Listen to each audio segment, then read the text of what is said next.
of internal party democracies, internal democracies in the parties.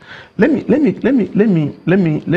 tell you what the most important thing is as at now going forward. The first thing is presidency. Can we for a minute switch off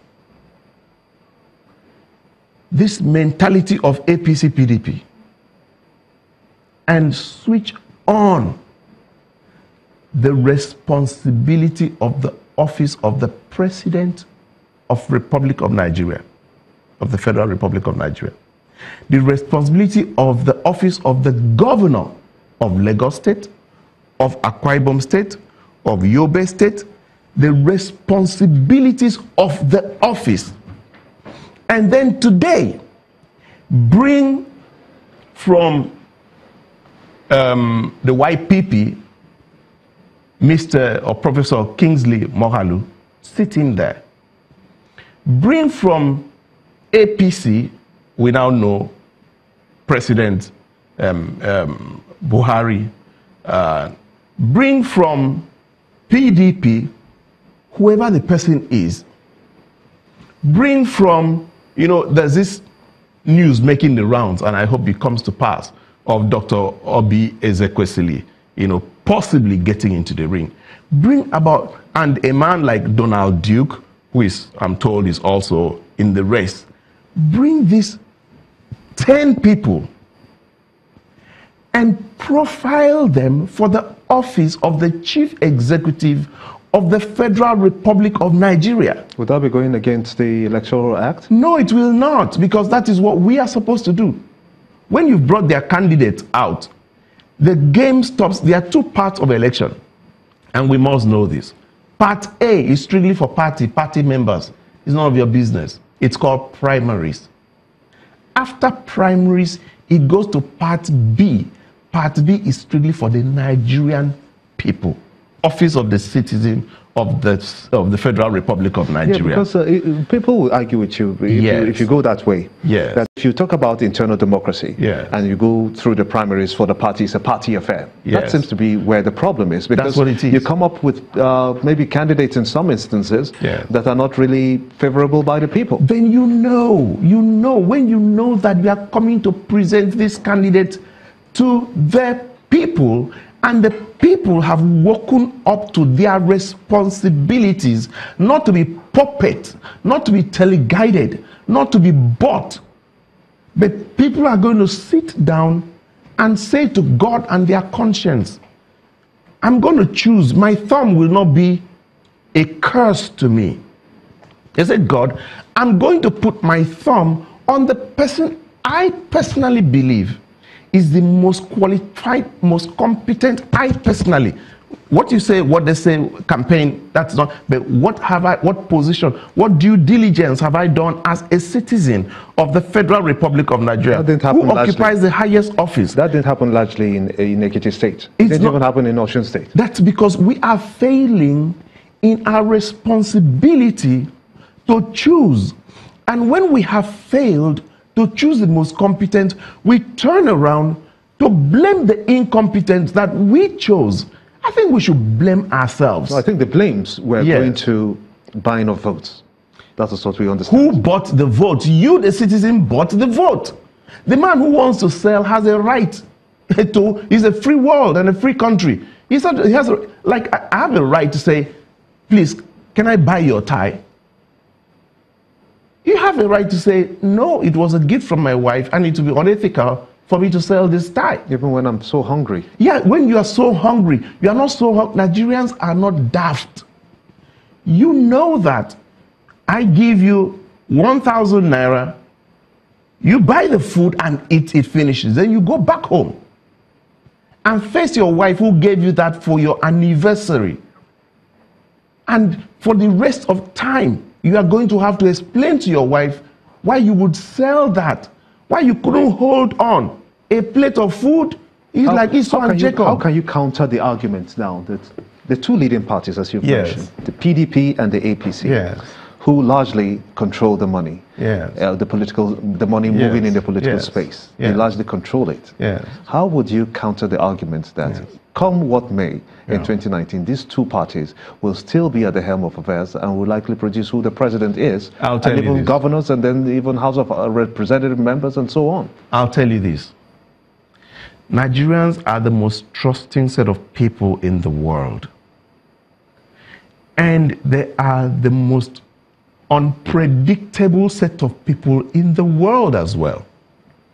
All it needs is 24 hours of, and they're like, whoa, whoa, whoa, whoa. They've been waiting for this 24 hours for a long time. Yeah, I can tell you how Nigeria is a country of anticlimax and probably the hand of divinity. Think about when Abacha died. It was like inconceivable. It happened. We moved on. Think about when MKO died. It was like if anything happens, man, we're finished. It happens overnight. And we moved on. Think about the third term. Everybody was like, oh my goodness, what's going to happen? It just took one session in the Senate and the whole thing fizzled into thin air. So is it a political will? Is it an issue of political will? It's a fact. For me, it's spiritual. It's a fact that the hand of God is in this country. So many things. You can say, oh, there he goes preaching. But you can't, I mean, we're all religious people. There's something about Nigeria that even our leaders don't understand. Nigeria, by way of where it's placed, by way of natural resources, by way of the people of Nigeria, Nigerians are the most intelligent set of people in the world. I take a Nigerian from a different university that is hardly, my son called me one day, he was doing his master's at the University of Manchester. He said, Daddy, I'm so proud of my country, so proud. I said, what's happening? He said, they just came, they had given them an assignment to do, and the man came in and said, who is Anyekan? He said, I'm the one, sir. He said, which university did you attend? He said, the Covenant University in Nigeria.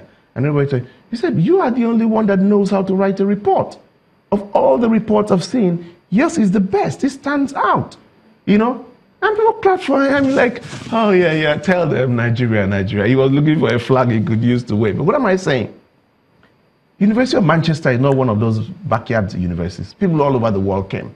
And yet this guy's report stood out. He actually won another award somewhere along the line. Nigerians are winning awards in all the Ivy League universities. What am I trying to say? There is something about Nigeria that it just takes one man with the right head to do like this. Even these 2019 elections, I'm telling you for free, we've never had... that they're going to be underdogs? I'm telling you, from other parties. I'll tell you this. Not the PDP or the APC. We've never had in the history of this country a campaign like Dr. Mohalu and Fela Durotoye have launched. Okay, let me put you on pause for a minute or two. We're going to go on a short break and we'll be back in just a moment. Join us again.